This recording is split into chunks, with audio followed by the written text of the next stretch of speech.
FinDive को follow करें। तो आज हम बात कर रहे हैं प्रेडिक्शन मार्केट्स की, या जिसे ओपिनियन ट्रेडिंग भी कहते हैं। भारत में आजकल ये काफी चल रहा है। हाँ, ये वो ऑनलाइन प्लेटफॉर्म्स हैं जहाँ लोग असली दुनिया की घटनाओं पर एक तरह से दांव लगाते हैं, जैसे क्रिकेट मैच का नतीजा हो या फिर चुनाव का। खासकर भारत में जो इसकी कानूनी स्थिति साफ नहीं है उस पर। सवाल ये है कि भाई ये इतने पॉपुलर कैसे हो गए और रेगुलेटर्स क्यों मतलब कोई क्लियर स्टैंड नहीं ले रहे। चलिए इसी को थोड़ा समझते हैं आज। तो शुरू करते हैं कि ये प्लेटफॉर्म आखिर चलते कैसे, मतलब काम कैसे करते हैं। मान लीजिए कोई क्रिकेट मैच है, टीम ए और टीम बी का, और आपको लगता है कि टीम ए पहले 5 ओवर में मान लीजिए 50 रन बना लेगी, तो आप हाँ पर पैसे लगाते हैं। कोई और है जिसे लगता है नहीं बनाएगी, तो वो नहीं पर लगाता है। प्लेटफॉर्म का काम बस इतना है कि वो इन दोनों को मिला दे, और जो जीतता है उसकी रकम से अपना एक छोटा सा कमीशन वो काट लेता है। सिंपल लगता है, सुंदर है। हाँ, सुनने में तो सिंपल है, लेकिन इसका स्केल देखिए जरा। भारत में करीब 5 करोड़ लोग हैं जो इन प्लेटफॉर्म्स का इस्तेमाल कर रहे हैं। आप सोच सकती हैं, 5 करोड़। 5 करोड़? सच में? हाँ, ये नंबर हमारे देश के जो कुल डीमैट अकाउंट होल्डर्स हैं ना, उनका लगभग 1/4 है। बाप रे, 1/4? बिल्कुल। तो इससे अंदाजा लगता है कि ये चीज कितनी तेजी से फैली है और कितनी बड़ी हो चुकी है। 5 करोड़ लोग, ये तो वाकई मतलब चौंकाने वाला आंकड़ा है। इतने लोग जुड़े हैं और कानूनी स्थिति साफ नहीं, ये कैसे? अमेरिका में तो सुना था कि एक प्लेटफॉर्म था काल्शी नाम का, उसने तो रेगुलेटर CFTC से केस भी जीता था। हाँ, जीता था। राजनीतिक नतीजों पर बैटिंग के लिए। खैर बाद में अपील हुई, वापस ले गई, वो अलग बात है, पर कम से कम वहां कुछ क्लैरिटी तो है कि कौन देख रहा है इसे। लेकिन भारत में यहां कहानी बिल्कुल अलग है। बिल्कुल अलग। भारत में ये प्रेडिक्शन मार्केट्स मतलब एक तरह के कानूनी ग्रे एरिया में काम कर रहे हैं। कोई साफ नियम नहीं है, कोई एक रेगुलेटर नहीं है जो सिर्फ इन्हें देखे। सेबी जो शेयर बाजार को देखती है, वो तो पहले ही कह चुकी है कि भाई ये हमारे दायरे में नहीं आता। क्यों? क्योंकि इसमें वो पारंपरिक सिक्योरिटीज जैसे शेयर या बॉन्ड वो सब शामिल नहीं है ना। अच्छा। तो नतीजा ये है कि ये प्लेटफॉर्म्स काफी हद तक अपने नियम खुद ही बना रहे हैं, सेल्फ रेगुलेशन जैसा, और इससे दिक्कतें आ रही हैं, विसंगतियां हैं, और कई बार विज्ञापन भी मतलब थोड़े भ्रामक हो सकते हैं। इसीलिए अब advertising standards council of India मतलब ASCI उसने कहा है कि भाई इसके लिए स्पष्ट गाइडलाइंस होनी चाहिए। तो यहाँ असली पेच कहाँ फंसा है? मतलब इसे माने क्या, फाइनेंस या गेमिंग? हाँ, यही सबसे बड़ा सवाल है इस वक्त कि इनको किस कैटेगरी में रखा जाए।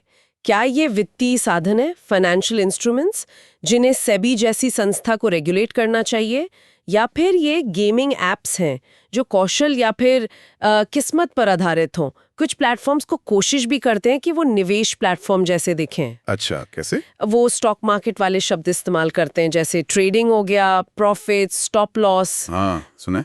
कुछ तो और भी आगे बढ़कर वो जो जटिल फाइनेंशियल इंस्ट्रूमेंट्स होते हैं ना, कॉन्ट्रैक्ट्स फॉर डिफरेंस, CFDs, हाँ, CFDs, उनकी नकल करते हैं। CFD में आप असल में एसेट खरीदते नहीं, बस उसकी कीमत ऊपर नीचे जाने पर दांव लगाते हैं। तो यूजर्स को क्या लगता है कि वो किसी रेगुलेटेड चीज में पैसा लगा रहे हैं, जबकि ऐसा है नहीं। बिल्कुल, क्योंकि सेबी तो इन्हें देख नहीं रही। और दूसरी तरफ अगर इन्हें गेमिंग माने, हाँ, तो फिर सवाल उठता है कि ये कौशल का खेल है या संयोग का खेल, मतलब स्किल या चांस। हाँ, ये तो भारत में बड़ा मुद्दा है ऑनलाइन गेमिंग को लेकर। बिल्कुल। कौशल वाले खेल आमतौर पर कानूनी माने जाते हैं। संयोग वाले खेल मतलब जुआ, वो प्रतिबंधित है। ये प्लेटफॉर्म्स दावा तो करते हैं कि वो स्किल बेस्ड है, पर इस दावे पर कोई सरकारी कानूनी मुहर नहीं अभी तक। तो मतलब स्थिति काफी उलझी हुई है। बहुत ज्यादा। कोर्ट्स ने भी सामान्य ऑनलाइन गेमिंग पर पूरी तरह रोक तो नहीं लगाई है, पर प्रेडिक्शन मार्केट्स पर कोई साफ फैसला भी नहीं है। अच्छा, तो दूसरे देश क्या कर रहे हैं? क्या वहां कोई क्लियर नजरिया है इस पर? देखिए, अलग अलग देशों ने अलग अलग तरीके अपनाए हैं। अमेरिका में जैसा आपने कहा, CFTC देखती है और प्लेटफॉर्म्स को रजिस्टर होना पड़ता है। SEC भी इन्हें बाइनरी ऑप्शन की तरह देखती है, मतलब सीधा हाँ या नहीं वाला दाव। और यूरोप में? यूरोपियन यूनियन यानी EU इन्हें ज्यादातर वित्तीय उत्पाद ही मानती है, लेकिन ब्रिटेन का नजरिया अलग है, वो इन्हें जुआ मानता है। अच्छा, जुआ। हाँ, और वहाँ का गैम्बलिंग कमीशन इन्हें रेगुलेट करता है। ओके। और एक दिलचस्प बात और है, ब्रिटेन की जो फाइनेंशियल रेगुलेटर है FCA और ईयू की रेगुलेटर ESMA, हाँ, उन दोनों ने ही बाइनरी ऑप्शंस पर बैन लगा दिया था। बैन क्यों? उनका कहना था कि इसमें ग्राहकों के लिए जोखिम बहुत ज्यादा है, धोखाधड़ी की संभावना है और ये लत लगाने वाली चीज है। इसेंशियली वो मानते थे कि ये फाइनेंस के भेष में जुआ है। ओहो, ये तो बड़ी बात है। मतलब विकसित बाजारों में भी इसे लेकर चिंताएं हैं। बिल्कुल। तो इन सब बातों को देखते हुए भारत के लिए आगे क्या रास्ता हो सकता है? इसका मतलब क्या है हमारे लिए? देखिए, अंत में तो ऐसा लगता है कि शायद अदालतों को ही ये तय करना होगा कि इन ओपिनियन मार्केट्स को आखिर माना क्या जाए।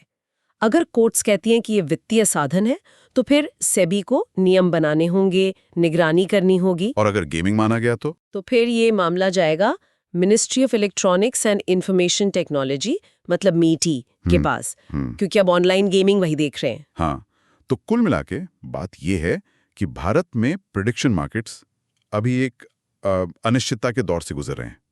लाखों यूजर्स हैं, पैसा लगा रहे हैं, लेकिन उनके लिए ना कोई साफ नियम है, ना कोई खास सुरक्षा। बिल्कुल। और जब तक रेगुलेटर्स या कोर्ट्स को स्पष्टता नहीं लाते, ये सोचना बहुत जरूरी है कि जो लोग इन प्लेटफॉर्म्स पर पैसा लगा रहे हैं, उनके लिए जोखिम क्या है।